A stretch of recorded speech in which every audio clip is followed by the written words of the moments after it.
1 Coríntios capítulo 1, do verso 26 até o verso 31. Palavras do apóstolo Paulo, inspirado por Deus, para a igreja de Corinto. Irmãos, considerem a vocação de vocês. Não foram chamados muitos sábios segundo a carne, nem muitos poderosos, nem muitos de nobre nascimento. Pelo contrário, Deus escolheu as coisas loucas do mundo para envergonhar os sábios, e escolheu as coisas fracas do mundo para envergonhar as fortes. E Deus escolheu as coisas humildes do mundo e as desprezadas e aquelas que não são, para reduzir a nada as que são, a fim de que ninguém se glorie na presença de Deus.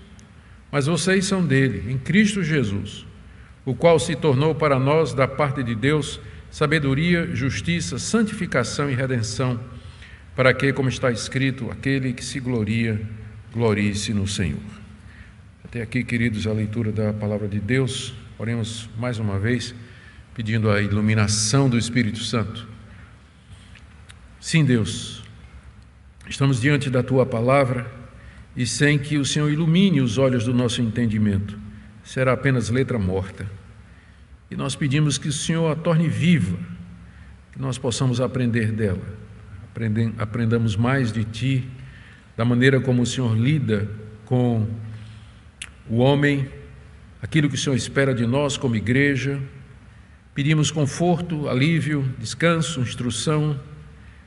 Estamos aqui essa noite somente para isso, para que ouçamos a Tua voz, para que sejamos consolados, confortados, fortalecidos na comunhão dos santos, juntamente com os irmãos e ouvindo a Tua palavra. Ouve-nos, ó Deus, ilumina os olhos do nosso entendimento. Pedimos em nome de Jesus. Amém. Amém. Queridos, nós estamos agora nessa passagem diante de mais um argumento que o apóstolo Paulo está usando para tentar mostrar aos coríntios que aquelas divisões que eles tinham feito na igreja deles não faziam o menor sentido. A igreja de Corinto era uma igreja complicada, era uma igreja que tinha problemas morais, problemas espirituais e problemas doutrinários também. Eu me refiro mais ao caso do grupo que não cria na ressurreição dos mortos. Mas tem alguma coisa na igreja de Corinto que a caracteriza, que é um espírito faccioso. Os irmãos de Corinto parece que viviam em constante guerra entre si. Eles estavam divididos em 4 partidos, eles não conseguiam se entender com relação à comida sacrificada aos ídolos. Havia discussões entre eles na hora de celebrar a ceia do Senhor, a gente vai ver isso quando chegar no capítulo 11. Também havia questionamento entre eles sobre casar ou não casar, o que seria melhor. E havia também problemas no culto, no exercício dos dons, que envolvia comparações, envolvia críticas e julgamentos. Então parece que havia um espírito faccioso, um espírito de divisão, uma predisposição para discutir e brigar por qualquer coisa. E aqui particularmente a divisão, esse espírito, essa atitude da igreja se manifestava no fato de que eles estavam divididos em torno de 3 personalidades da história recente da igreja, que era Paulo, seu fundador, Apolo, que substituiu, e Pedro, que era o conhecido líder do cristianismo judaico. E tinha mais um grupo, chamado Grupo de Cristo, sobre o qual nós falaremos mais adiante com mais vagar e com mais detalhes. Talvez houvesse outros grupos, estes são os que Paulo menciona, mas só esses são suficientes para mostrar que a igreja, embora ainda se reunisse no mesmo lugar, ela estava dividida internamente, não havia harmonia entre os irmãos.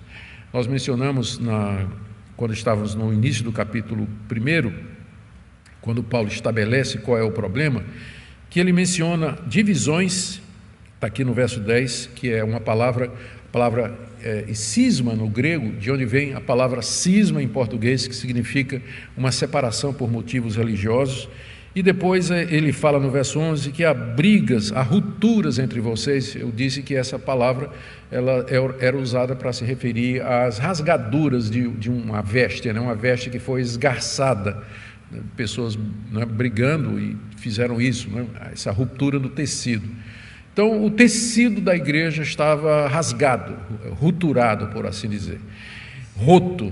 E isso trazia uma preocupação muito grande ao apóstolo Paulo, porque ele sabia que a união da igreja, a unidade da igreja, era um fator fundamental com relação ao testemunho para o mundo. Por isso que ele gasta 4 capítulos tratando dessa questão.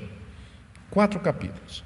Nós já vimos ele identificando o problema, que foi o início do capítulo 10, já vimos como ele disse que ele fez de tudo para evitar que o problema acontecesse, inclusive ele nem quis batizar o pessoal de Corinto, exatamente para que não criasse um fã-clube em torno do nome dele. E depois ele apresentou o primeiro argumento teológico para resolver o problema, que foi uma comparação entre a sabedoria de Deus e a sabedoria do homem. A sabedoria de Deus é Cristo pendurado numa cruz, que para o mundo é loucura, embora seja a expressão máxima da sabedoria divina. E aquilo que os homens apreciam, particularmente a retórica, os argumentos lógicos, os sofismas que eram tão populares entre os gregos, particularmente entre os coríntios, lembrando que Corinto e Atenas, ali na província da Acaia, formavam uma espécie de centro da cultura e do saber da época. Ao fazer esse contraste, o apóstolo Paulo está dizendo, isso que vocês consideram importantes, que é a questão de oratória, de eloquência, de retórica, de uso de palavras, e que vocês estão usando para categorizar os pregadores, Paulo é melhor, Pedro é melhor, Apolo é melhor, isso não tem valor nenhum diante de Deus, porque esses sábios, eles nunca chegaram e não chegarão ao conhecimento de Deus por si mesmos. Então, essas divisões que vocês estão fazendo aí, elas são contrárias ao espírito do Evangelho. E agora Paulo vai usar um segundo argumento, que nós chamaríamos de um argumento ad hominem, ou seja, um argumento que se vira contra o próprio oponente. É quando você pega a arma que alguém está apontando para você, toma e aponta a arma de volta. E começa com a declaração que Paulo faz aqui no verso 26. Irmãos, considerem a vocação de vocês. Olhem para vocês. É isso que ele está dizendo. Quando ele diz vocação, ele se refere ao chamado de Deus, ao chamado de Deus. E aqui está incluído o seguinte, a maneira como Deus chamou vocês, que foi através da pregação simples, centrada na cruz, a pessoa que Deus usou para chamar vocês, o apóstolo Paulo, despretensioso, não era um homem eloquente, não era um homem cheio que usava retórica, e o tipo de pessoas que vocês eram quando Deus chamou vocês. Olhem para vocês. Vocês que valorizam tanto o conhecimento, a sabedoria, a eloquência, a oratória, faz o seguinte, olhem para vocês, observem a vocação de vocês, vejam quem vocês eram, como Deus lhes chamou e através de quem Deus chamou vocês, para vocês perceberem que Deus não valoriza absolutamente nada disso que vocês consideram exaltado e que vocês dão tanta importância. Paulo enumera em seguida 3 tipos de pessoas que identificavam a elite política, religiosa, financeira e poderosa daquela época e que era o tipo de gente que os coríntios admiravam e que era o tipo de gente que Deus não chamou. Aqui você vai perceber que o apóstolo Paulo está usando a palavra chamar mais adiante, idêntico ao chamado que Paulo se refere aqui, ele está usando para se referir ao chamado interno do Espírito Santo, que é eficaz e irresistível. A cidade de Corinto toda foi chamada, porque Paulo pregou o Evangelho lá durante meses, pregou o Evangelho na cidade. Todo mundo em Corinto foi chamado, Paulo chamou todo mundo, vocês são pecadores, se arrependam. Mas aqui ele está dizendo aos que foram chamados eficazmente, internamente, pelo Espírito Santo, que foram persuadidos pela pregação do apóstolo Paulo. É nesse sentido que ele chama aqui, que ele se refere aos chamados, não é? No verso 26 ele diz, irmãos, considerem a vocação de vocês, ou o chamamento de vocês, aquelas coisas que eu já mencionei. Não foram chamados. E aí Paulo traz aquelas 3 categorias que os coríntios gostavam tanto e que Deus não tinha chamado eficazmente. Claro que eles ouviram o Evangelho, mas entrou no ouvido e saiu no outro, porque Deus não chamou lá dentro no coração. Não foram chamados, olha aqui as 3 categorias. Primeiro, não foram chamados muitos sábios segundo a carne. Ou seja, filósofos, escribas, sofistas, eloquentes, oradores, esse tipo de gente que vocês admiram aí. Isso aí, olha aí na igreja de vocês, quantos desses foram chamados por Deus? Quantos foram chamados? E se os coríntios dessem uma olhada em redor, e se eles considerassem a sua membresia, eles veriam que, de fato, entre nós aqui tem um filósofo, ou tem algum grande orador, alguém eloquente, um escriba, alguém assim, cheio de conhecimento, um autor de grande porte, que impressiona o mundo com sua sapiência e os livros que escreveu. Tem alguém entre nós assim?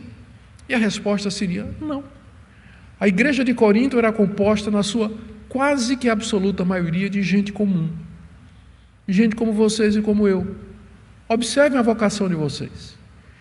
Deus não chamou muitos sábios segundo a carne, quer dizer, pessoas que da perspectiva humana seriam sábios, né? Eruditos, cientistas, conhecedores, prêmio Nobel, essas coisas todas. Vê se tem muitos desses aí, vê se Deus chamou esse pessoal. A resposta seria não. Segunda categoria, Deus também não chamou muitos poderosos. Está aí no verso 26. Os poderosos aqui seriam os políticos, os governadores, aqueles que detinham poder. Os romanos adoravam o poder. Eles ficavam impressionados com o poder, particularmente o poder militar. O exército romano era uma máquina muito eficiente de destruir nações, submeter povos. César era considerado o homem mais poderoso de toda a terra. Os romanos amavam o poder.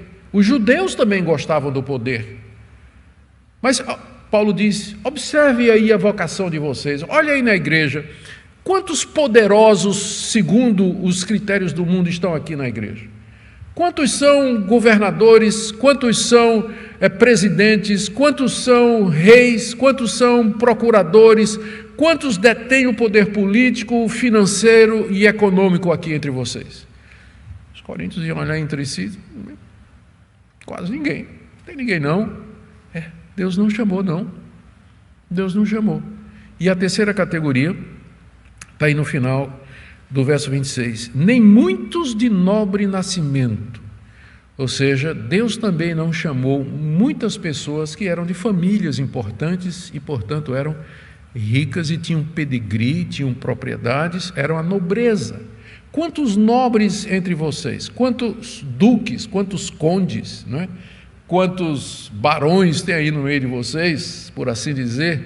E os coríntios iam olhar ao redor e dizer, rapaz, não tem muita gente não. É como se Paulo dissesse, vocês estão entendendo? Isso que vocês estão valorizando tanto, a ponto de vocês assim dizerem, eu gosto desse pregador porque ele é erudito, ele é cheio de conhecimento, ele é nobre, ele é imponente, ele impressiona, esse tipo de coisa. Não vale absolutamente nada para Deus, vocês estão indo ao contrário do espírito do Evangelho. Essas divisões aí entre vocês, por conta de pregador, de quem é o melhor, de quem é superior, isso não tem nada a ver, é contrário inclusive à própria vocação, é contrário àquele tipo de gente que Deus chamou para ser seu. Quem Deus chamou de entre o mundo para fazer parte da sua igreja? A grande maioria da igreja cristã, desde o seu nascimento até o dia de hoje, a sua grande maioria sempre foi composta de pessoas comuns. Pessoas comuns. E não é que Deus fez uma escolha preferencial pelos pobres, como alguns teólogos da libertação vão querer dizer. Não. É porque Deus tem um propósito. Ele quer abater a arrogância humana e Ele quer exaltar aquilo que para o homem não tem valor ou significado nenhum. Essa é a razão para que no final a glória seja dele e de ninguém mais. Então, primeira coisa, observem, olhem para vocês, olhem a vocação de vocês. Vejam quem Deus não chamou. Ele não chamou exatamente essa categoria, essas três categorias de pessoas que no mundo antigo, greco-romano, representava a elite dominante. Então, Deus não chamou, não chamou gente daí. E quem Ele chamou? E aqui vem o que Ele diz do verso 27 até o verso 28. Ele diz assim, pelo contrário, e aí vem três categorias, cada uma delas correspondendo às anteriores. Pelo contrário, verso 27, Deus escolheu as coisas loucas do mundo. Perceba que agora ele não fala mais a palavra chamou. Ele agora usa a palavra escolheu, porque é a mesma coisa. Aqueles a quem Deus escolhe, ele chama. E ele só chama a quem ele escolhe. Os outros todos vão ouvir o convite, mas vai entrar aqui e vai sair aqui. Eles vão escutar o Evangelho, não vai acontecer absolutamente nada. Queridos, ninguém se torna cristão e entra na igreja por iniciativa própria. Tem que ser a convite. Tem que ser via chamado íntimo do Espírito Santo lá dentro. Senão você nem vai querer entrar, você não vai querer nem fazer parte, se Deus não, pelo Evangelho, escolher você e chamar você. Muitos são chamados. Essas duas palavras, parece que Paulo aqui está refletindo o que Jesus disse. Muitos são chamados, mas poucos os escolhidos. Há um chamado geral, mas são poucos aqueles escolhidos que atenderão a esse chamado. É isso que o apóstolo Paulo está ensinando aqui. E ele vai dizer quem Deus escolheu e quem ele chama eficazmente. Primeiro, ele diz: Deus escolheu e chamou as coisas loucas do mundo para envergonhar os sábios. As coisas loucas do mundo, ele se refere aqui aos que, para o mundo, eram tolos, sem educação, intelectualmente incompetentes, que não tinham tido uma formação no conhecimento daquela época. Eram pessoas ignorantes, os loucos. A palavra louco é usada aqui não no sentido de, que não tem, mas no sentido de pessoas sem instrução, sem capacidade, intelectualmente incapazes ou incompetentes. Incompetência é a palavra certa aqui. Foi exatamente esse tipo de gente que Deus resolveu chamar. Deus escolheu e chamou esse tipo de gente que não causa muita impressão, que não se destaca como os grandes filósofos, os grandes retóricos, os sábios, os entendidos daquela época. E Deus fez isso com um objetivo, está no final do verso 27. Deus escolheu as coisas loucas do mundo para envergonhar os sábios. Em que sentido? Para que no dia do juízo, esses que se consideram sábios segundo o mundo, eles vão descobrir que diante de Deus a sabedoria deles não valeu nada, que na verdade eles foram tolos, e aí eles vão passar vergonha. Porque Deus vai dizer: eis aqui os que eu escolhi. Pessoas que você desprezou, pessoas que você não considerou, porque não tinham DDD, PhD, TNT, ODD, todos esses títulos acadêmicos aí, e que você olhou de cima para baixo, foi exatamente esses que eu escolhi e esses que eu chamei. Por favor, não me entenda mal. Eu não estou dizendo que o caminho da salvação é você cair fora da escola e da universidade.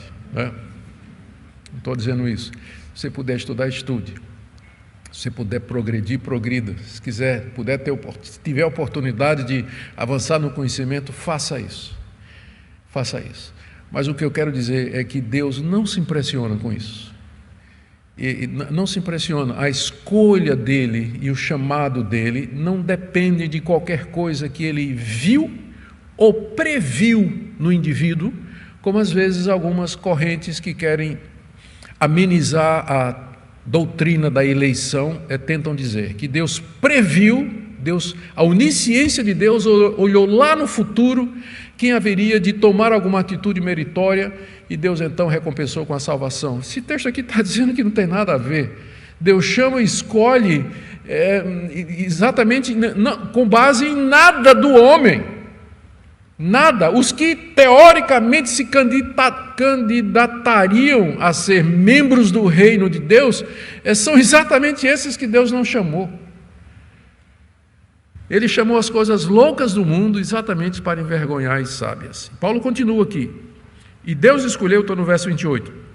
Deus escolheu as coisas humildes do mundo. Deus escolheu as coisas humildes do mundo. O que seriam as coisas humildes do mundo? Aí eu pulei o fracas aqui, Pulei. No verso 27, Deus escolheu as coisas loucas. Sim, está aqui. No verso 27, eu sabia, eram 3, eu só estava me lembrando de 2. Está aqui. E escolheu as coisas fracas do mundo para envergonhar as fortes. As fortes seriam as poderosas, as pessoas que tinham poder político, econômico, financeiro. Os fracos seriam exatamente aquelas pessoas sem poder, sem influência. As pessoas comuns, que não têm nem poder e não têm influência. Não têm influência sobre os destinos do povo, os destinos do país, os destinos da cidade. Não tem. Absolutamente não tem. Não tem nem poder financeiro, poder político ou qualquer influência que faça diferença no lugar onde eles estão.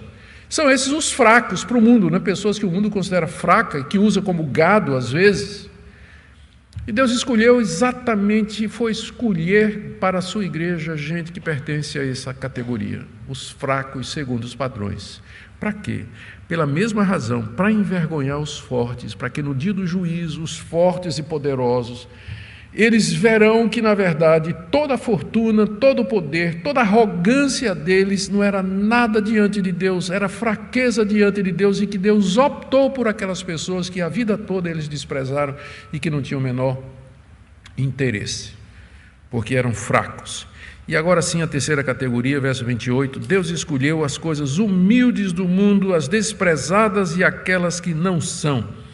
É o contraste que ele faz com os de nobre nascimento, ricos, de linhagem real, de família importante. Esse pessoal humilde, desprezado, né? Os plebeus, os pobres, sem valor ou sem importância, Deus foi buscar exatamente do povão aqueles que são seus. Aqui é um método de Deus. Isso aqui não é alguma coisa que Deus fez só em Corinto, não. Isso é alguma coisa que Deus vem fazendo desde o início da criação, desde o momento em que o homem pecou e se afastou de Deus, desde o momento em que o homem quis ser autônomo, ele quis ter o conhecimento do bem e do mal por si mesmo e abandonou Deus como referência. E ele começa a sua trajetória na terra, onde ele quer ser o seu próprio Senhor, quer ter domínio sobre a sua própria vida, e se esquece de Deus e faz deuses segundo a sua imagem. E todo o processo, todo o caminho da redenção visa ou segue esse fio, essa tendência. Deus abate o homem da sua arrogância e do seu orgulho e exalta as virtudes contrárias àquilo que o homem pensa. Deus abate os orgulhosos e exalta os humildes. Esse é o caminho de Deus. Há um método aqui que Deus segue da Bíblia toda, de Gênesis a Apocalipse, e é exatamente esse aqui. Ele inverte, não é? Ele dá uma invertida na perspectiva humana. O tipo de gente que... Aqui, só para reforçar o que eu estou dizendo, o tipo de gente que havia na igreja de Corinto, vamos fazer o que Paulo está dizendo aqui no verso 26. Irmãos, considerem a vocação de vocês. Vamos ver que tipo de gente Deus chamou. Capítulo 6 de 1 Coríntios. A partir do verso 9. Apresento a vocês a membresia da igreja de Corinto. 1 Coríntios, capítulo 6, a partir do verso 9. Ou vocês não sabem que os injustos não herdarão o reino de Deus? Não se enganem, nem imorais, nem idólatras, nem adúlteros, nem afeminados, nem homossexuais, nem ladrões, nem avarentos, nem bêbados, nem maldizentes, nem roubadores herdarão o reino de Deus. Alguns de vocês eram assim. Mas vocês foram lavados, foram santificados, foram justificados no nome do Senhor Jesus Cristo e no Espírito do nosso Deus. Então, seguindo o argumento do apóstolo Paulo, olhem a vocação de vocês. Percebam quem é que Deus não chamou. Deus não escolheu e não chamou exatamente essas pessoas que vocês exaltam, que vocês admiram, e cujas qualidades vocês usam para fazer distinção entre os pregadores cristãos. Eu sou de Apolo, sou de Pedro e sou de Paulo. E vejam agora quem Deus escolheu e quem Deus chamou. Exatamente o tipo de gente que vocês eram. Alguns de vocês eram ladrões, eram bêbados, viviam pelas ruas, pelas sarjetas, eram idólatras, viviam frequentando os templos pagãos, adorando esses deuses, gastando dinheiro em sacrifício a esses deuses. Levavam uma vida imoral, praticando todo tipo de indecência sexual. Era isso que vocês eram. E por que agora vocês estão valorizando tanto o homem? Por que vocês estão exaltando homens? Olhem a vocação de vocês, vejam de onde vocês vieram, vejam como Deus chamou vocês e como Ele mudou vocês. Aqui eu faço uma citação de um historiador chamado Olshausen. Ele diz o seguinte: toda a história da expansão da igreja nos primeiros séculos é uma vitória progressiva dos ignorantes sobre os eruditos, dos humildes sobre os elevados, até que o próprio imperador depositou sua coroa diante da cruz de Cristo no século IV. Bonito, né? Que coisa maravilhosa, é exatamente essa a história da igreja. Qual a razão pela qual Deus fez isso? Já mencionamos, Deus quer envergonhar o homem, Deus quer derrubar o homem da sua posição de arrogância e de vaidade, mas a motivação última está aqui no verso 29, quando Paulo diz: a fim de que ninguém se glorie na presença de Deus. Lembrando o contexto, considere a vocação de vocês, verso 26. Deus não chamou ricos, poderosos, nobres, sábios, inteligentes. Não. Pelo contrário, verso 27, Ele escolheu as coisas loucas, as fracas e as humildes. Por que Deus fez isso? Verso 29, a fim de que ninguém se glorie na presença de Deus. Para que ninguém diga assim: Deus me escolheu e me chamou porque eu sou de nobre nascimento. Deus me escolheu e me chamou porque eu sou culto e inteligente. Deus me escolheu e me chamou porque eu sou melhor do que as outras pessoas. Deus me escolheu ou me chamou porque Ele viu que eu tenho uma moralidade melhor do que os outros. Isso seria gloriar-se diante de Deus, contar vantagem diante de Deus, se exibir diante de Deus. Só que essas pessoas se esquecem de um ponto central da Bíblia: Deus não divide a sua glória com ninguém. Por isso que a salvação do começo ao fim é obra dele. É Ele quem escolhe e Ele chama. E Ele chama exatamente pessoas que nunca terão motivo para dizer: eu fui chamado e escolhido porque Deus viu em mim alguma coisa. Há exceções na igreja de Corinto. Para a gente ser totalmente justo, nós temos aqui um homem chamado Erasto na igreja de Corinto, que era o tesoureiro da cidade. Provavelmente esse era um homem de nobre nascimento, era um homem rico, era um homem poderoso, era um homem de grande influência. Mas é a exceção que nós encontramos. Ele não é nem mencionado aqui nessa carta, ele é mencionado em Romanos capítulo 16, no verso 23, quando Paulo diz que estava hospedado na casa dele, lá em Corinto, exatamente porque devia ser um homem de posses e tudo. Mas Erasto era provavelmente uma exceção. No primeiro século, a maioria da membresia da igreja vinha dos pobres, dos soldados, dos diaristas, jornaleiros, pequenos agricultores, pequenos comerciantes, órfãos e viúvas. Eram estas pessoas que compunham as igrejas cristãs do primeiro século. E foi assim até o século IV, até que o cristianismo virou a religião oficial do Império Romano, e aí o próprio imperador era membro da igreja. E aí alguns acham, e eu entendo até com muita razão, que começou a grande apostasia, começou um grande período de desvirtuamento da simplicidade do cristianismo com o imperador Constantino. Algumas vantagens: o cristianismo deixou de ser perseguido, mas talvez teve que enfrentar um inimigo pior. A perseguição antes vinha de fora, agora ela viria de dentro, não é? A tentativa para mudar a simplicidade do Evangelho. Mas isso é outra história. Por enquanto, nós vamos ficar aqui com esse princípio. E, por último, Paulo diz nos versos 30 a 31, em quem devemos nos gloriar. Ele fala: mas vocês são dele em Cristo Jesus, o qual se tornou para nós, da parte de Deus, sabedoria, justiça, santificação e redenção, para que, como está escrito, aquele que se gloria, glorie-se no Senhor. Aqui a gente tem que lembrar o refrão, o slogan daqueles partidos: eu sou de Paulo, eu sou de Pedro, eu sou de Apolo. Paulo diz: não, vocês são de Cristo, vocês pertencem a Cristo. Não tem nada a ver com aquele partido de Cristo. Quando aquele partido dizia eu sou de Cristo, era num outro sentido. Mas aqui Paulo está dizendo que todos eles, os de Paulo, os de Apolo, os de Pedro, e inclusive os que diziam que era de Cristo, eles eram de Cristo. Vocês são de Cristo. Vocês são de Cristo. Vocês são dele em Cristo Jesus.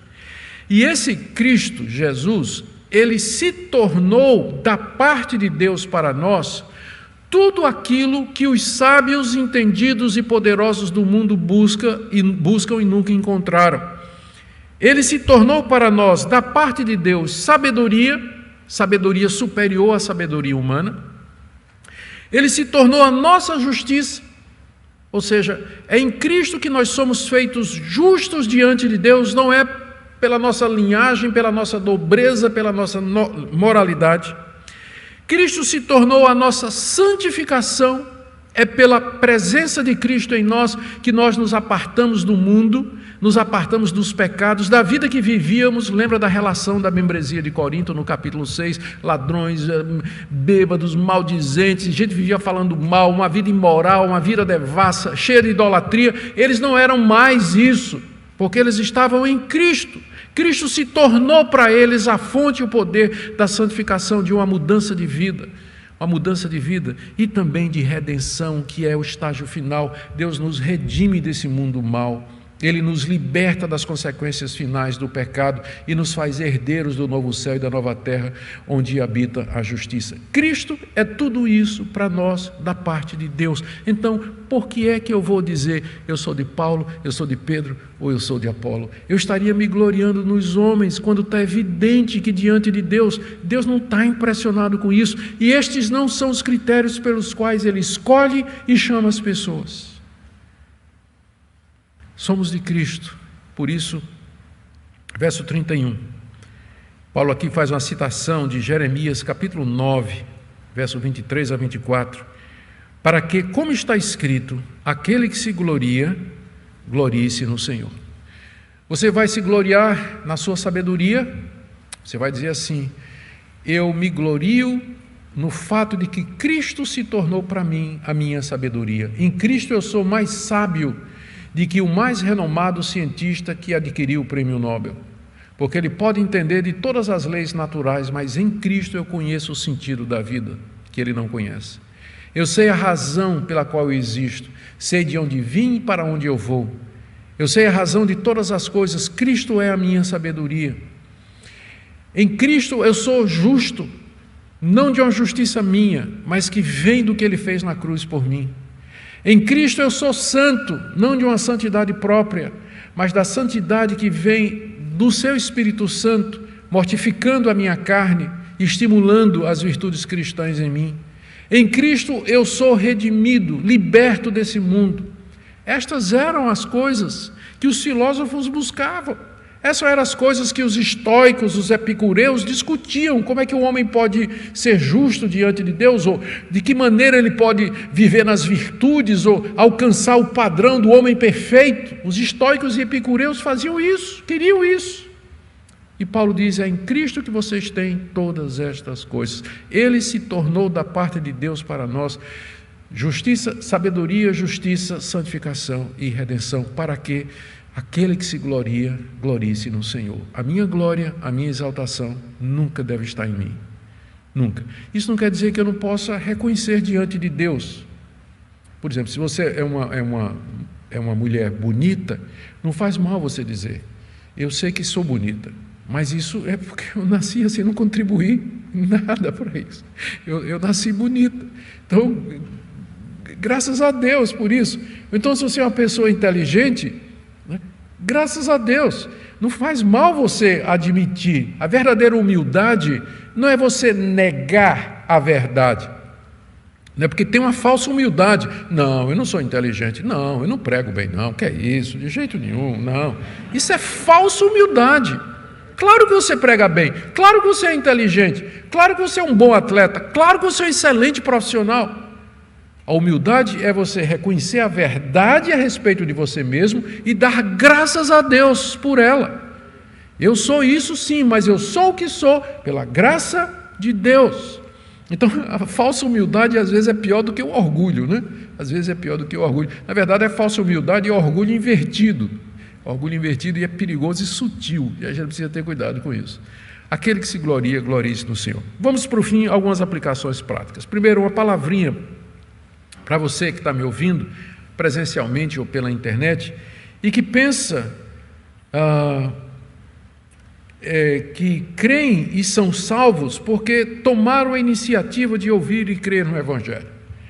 Eu sei que há muitos queridos irmãos que foram ensinados dessa maneira, que a salvação é o resultado de uma decisão e de uma iniciativa sua, que você que resolve. Deus preparou tudo, é mais ou menos assim.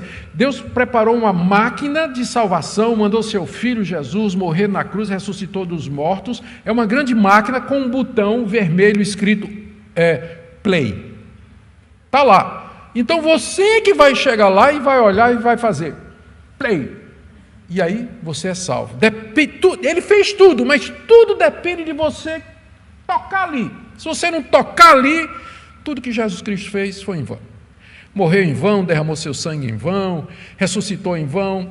Se você não tocar no botão play. Mas eu quero dizer que, pelo que a gente está lendo na Bíblia, é mais ou menos assim. Sim, Deus preparou todo o sistema da salvação. Sim, vamos usar a metáfora, Ele preparou a máquina, sim, mas Ele fez mais ainda. Ele pegou a sua mão e empurrou lá. Você é verdade, você teve de crer. Deus não crê no seu lugar. Você teve que aceitar. Deus não aceita em seu lugar. Mas foi Ele que chamou você, convenceu você, persuadiu você de tal maneira que você que você livremente, alegremente, totalmente livre, você foi lá e disse: eu creio e eu quero, e eu aceito, e eu me submeto a Jesus Cristo. Mas no fim você vai dizer: tudo isso veio de Deus. Porque senão de que outra forma vai cumprir o que diz o verso 31? Aquele que se gloria, glorie-se no Senhor. Como é que você vai se gloriar no Senhor se você acha que você de alguma forma teve alguma participação sua na salvação? Então você vai dividir a glória com Deus. Você não vai poder mais orar assim e dizer: Senhor, eu te agradeço porque o Senhor me salvou. Não, você vai orar assim: eu me agradeço porque eu me salvei. Eu me agradeço porque... Não é? Para ser coerente, não era assim que você devia orar? Mas Ele escolheu e Ele chamou. Por isso que toda glória é dele. E é por isso, então, que os coríntios não deviam estar se dividindo em torno de pessoas. Então, essa é a minha primeira aplicação. A segunda é para com aqueles queridos que se impressionam com a humanidade e suas conquistas. E, na verdade, é impressionante, não é? As descobertas científicas, os avanços tecnológicos na área da medicina, da ciência, enfim. Não é? É impressionante como o homem é capaz de fazer tudo isso, a gente fica impressionado.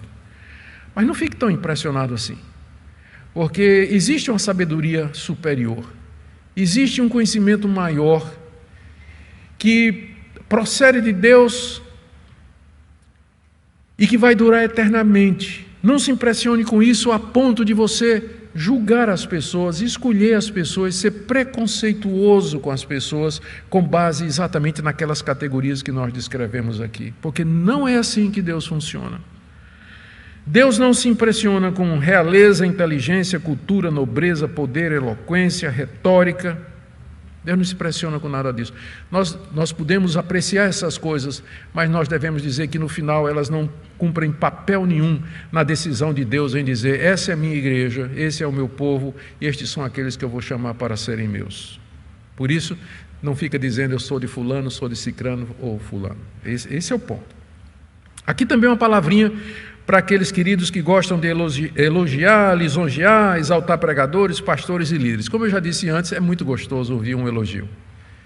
E eu não faço segredo disso, né? Eu gosto quando as pessoas dizem: pastor, o senhor pregou bem. Bem, coisa boa. Eu suei a camisa durante a semana para isso. Tá? Então, estou feliz de saber que foi bom. Mas a gente sabe que no fim é a graça de Deus só, é a misericórdia de Deus. Mas você precisa ter cuidado, porque, de fato, como o próprio pastor Cláudio, nosso pastor, estava pregando ontem à noite, o nosso coração, toda vez que a gente elogia, o coração da gente tende a se exaltar. E o pregador, ou líder, ou professor, ou qualquer pessoa que esteja em exposição, em visibilidade, ele é tentado por esse tipo de coisa. Então, sejam cuidadosos quando vocês forem fazer isso, porque a luta dos pregadores é contra o seu próprio orgulho, e às vezes os membros não ajudam, né? Os membros não ajudam. Tem os dois opostos, os membros que nunca dizem nada, a igreja que nunca diz nada, e o pastor vai para casa derrotado, né? No fundo do poço, achando que pregou o pior sermão da vida. E tem gente que sai da igreja pensando que é Charles Spurgeon, né? Então, a gente tem que achar um equilíbrio aí, tá bom? Também uma palavrinha para aqueles que perguntam o motivo de Deus fazer as coisas. E essas perguntas se aparecem em diversos pontos. Por que Deus criou o mundo? Por que Deus permitiu a tentação? Por que Deus colocou Adão e Eva em provação se ele sabia que ia cair? Por que a presença do mal? Então, tem muitas perguntas por quê Deus fez isso ou aquilo em várias etapas da história bíblica. E a resposta é invariavelmente a mesma. É essa daqui, do verso 29 e do verso 31. A fim de que ninguém se glorie na presença de Deus e para que, como está escrito, aquele que se glorie, glorie do Senhor. Ou resumindo, Deus faz tudo para a sua própria glória. Ele faz tudo. Essa é a motivação final e última de Deus. É a resposta a todos os porquês, todos eles, para a maior glória de Deus. A gente pode não saber como isso funciona, mas a gente sabe que no final é isso que vai acontecer. Deus vai receber a glória, Ele vai receber toda a glória, desde a criação do mundo, a queda e a redenção, toda a glória será dele. E por último, uma palavrinha para aqueles que pensam, desejam, sentem que devem acrescentar alguma coisa à obra completa de Cristo. Você não sente isso às vezes? Essa ideia da gente não ser merecedor, ela não bate com a nossa natureza arrogante e pecaminosa, não é? A gente, como alguém já disse, a gente precisa de graça para poder receber graça. Então, receber graça e viver pela graça, a gente sempre pensa em o que é que eu posso fazer ou como é que eu posso contribuir? Mas são passagens como essa, onde o apóstolo Paulo diz que Cristo foi feito da parte de Deus, ou por Deus para nós, a nossa sabedoria, a nossa justiça, a nossa santificação e a nossa redenção, são passagens como essa que nos dizem que é somente pela graça.